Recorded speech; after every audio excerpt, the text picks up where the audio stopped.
A pleasure, it's me all at last, and welcome back once again to I Found It First, Season 3. So, what I'm going to talk about for today, and the clip that I'm about to show you, will actually consist of, believe it or not, dozens of different rail fanning videos I've taken over the years. You might be familiar with the little thing known as rail exploration, which of course is a playlist of different videos that I've done regarding to rail fanning, a thing that I have been doing for many years. When I got a hold of my first car many years ago, one of the first things that I did was in fact go train spotting. And I was able to get a few videos of some even.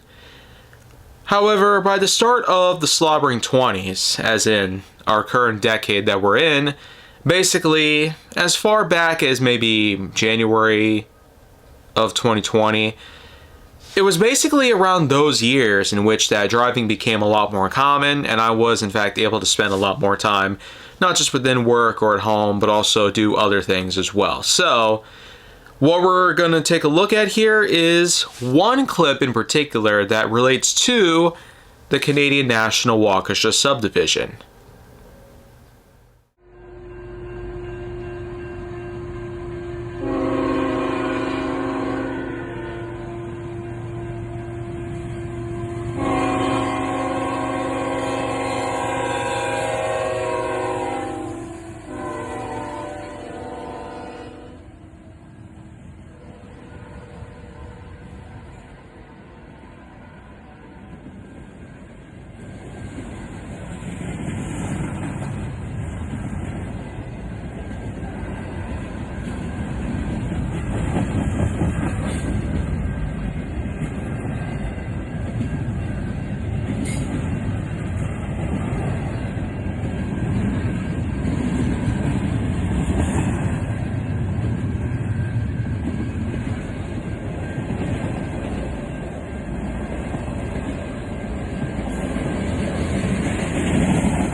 Yeah, basically, this took place not far from Sussex.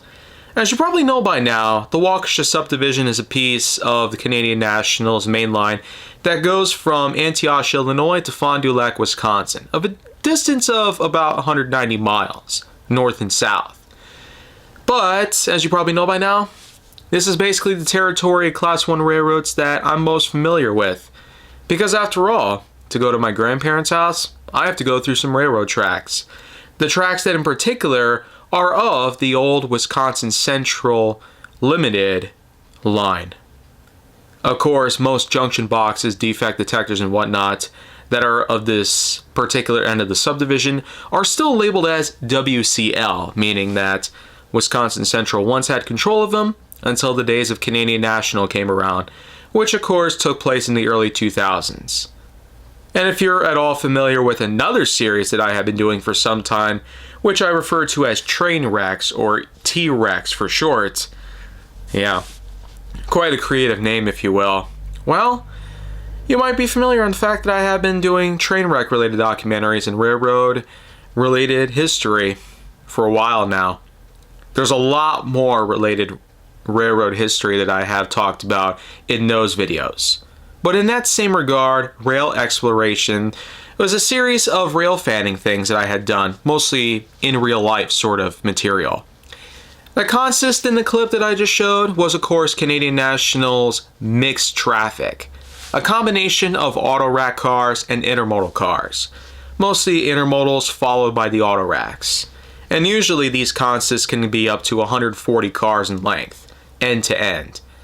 But I guess probably one of the biggest pieces of this consist that I got from that particular clip I filmed back in 2023 was the fact that there were two engines pulling it, number 3185 and 3222. One engine I referred to as the Blue Badge, and the other I referred to as the Century, because of distinguishing points on the engines that you could probably see yourself in the clip. Other than that though, I feel like that this is another good conclusion here to make in this series. So with that in mind, stick around for tomorrow, and I will see you guys then, here, once again, on I Found It First.